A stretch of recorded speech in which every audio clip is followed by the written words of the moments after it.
this feeling inside. I'm not one of those who can easily hide. I don't have much money, but hello. Anyway, welcome to my channel, Curious Dog Media, and today we are curious, or I am curious about the one chip challenge. I see a lot of people doing it again. It's coming back. The last time I think it's like when it got popular was when 2016 I think, or maybe 2018, around that time. So it's starting to blow up again. I see a lot of people are doing it for YouTube channels. So I just want to get to the bottom of this. Why are those chips so hot? Because I done that one chip challenge. I have to put the video at the end of this YouTube video so you can check it out. But it was hot. Like, I eat spicy stuff. I don't love spicy stuff, but I could stand it if I want to do a challenge. So I'm gonna take on that challenge. And when I did it, I was crying. I was crying, tearing. Like, I wasn't even trying to. I'm trying. Oh, and my niece and nephew were on my tail. They're like, "Why are you crying? It's hot." But anyway, what we're gonna look at is the science behind spice today. So the science behind spiciness. This is called on TED Ed.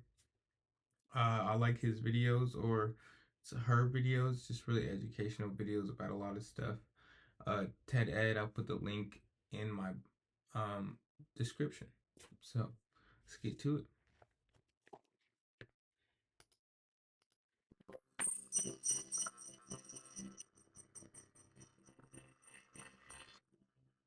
Why does your mouth feel like it's on fire when you eat a spicy pepper? And how do you soothe the burn? Why does wasabi make your eyes water? And how spicy is the spiciest spice? Let's back up a bit. First, what is spiciness? Even though we often say that something tastes spicy, it's not actually a taste, like sweet or salty or sour. Instead, what's really happening is that certain compounds in spicy foods activate the type of sensory neurons called polymodal nociceptors. You have these all over your body, including your mouth and nose. And they're the same receptors that are activated by extreme heat. So when you eat a chili pepper, your mouth feels like it's burning because your brain actually thinks it's burning. The opposite happens when you eat something with menthol in it. The cool, minty compound is activating your cold receptors. When these heat sensitive receptors are activated, your body thinks it's in contact with a dangerous heat source and reacts accordingly. This is why you start to sweat and your heart starts beating faster. The peppers have elicited the same fight or flight response with which your body reacts to most threats. But you may have noticed that not all spicy foods are spicy in the same way, and the difference lies in the types of compounds involved. The capsaicin and piperine found in black pepper and chili peppers are made up of larger, heavier molecules called alkylamides, and those mostly stay in your mouth. Mustard, horseradish, and wasabi are made up of smaller molecules called isothiocyanates that easily float up into your sinuses. This is why chili peppers burn your mouth and wasabi burns your nose. The standard measure of a food's spiciness is its rating on the Scoville scale, which measures how much its capsaicin content can be diluted before the heat is no longer detectable to humans. A sweet bell pepper gets 0 Scoville heat units, while Tabasco sauce clocks in between 1200 and 2400 units. The race to create the hottest pepper is a constant battle, but two peppers generally come out: the Trinidad Moruga Scorpion and the Carolina Reaper. These peppers measure between 1.5 and 2 million Scoville heat units, which is about half the units found in pepper spray. So why would anyone want to eat something that causes such high levels of pain? Nobody really knows when or why humans started eating hot peppers. Archaeologists have found spices like mustard along with human artifacts dating as far back as 23,000 years ago, but they don't know whether the spices were used for food or medication or just decoration. More recently, a 6,000-year-old crockpot lined with charred fish and meat also contained mustard. One theory says that humans started adding spices to food to kill off bacteria, and some studies show that spice developed mostly in warmer climates, where microbes also happen to be more prevalent.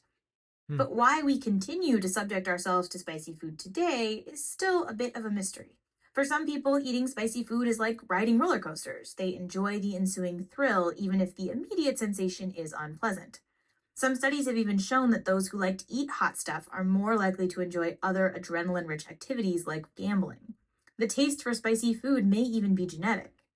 And if you're thinking about training a bit to up your tolerance for spice, know this. According to some studies, the pain doesn't get any better. You just get tougher.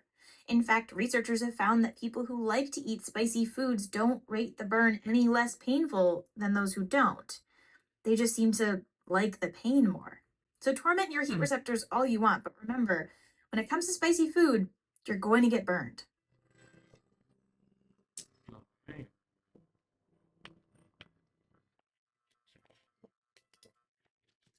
There you have it.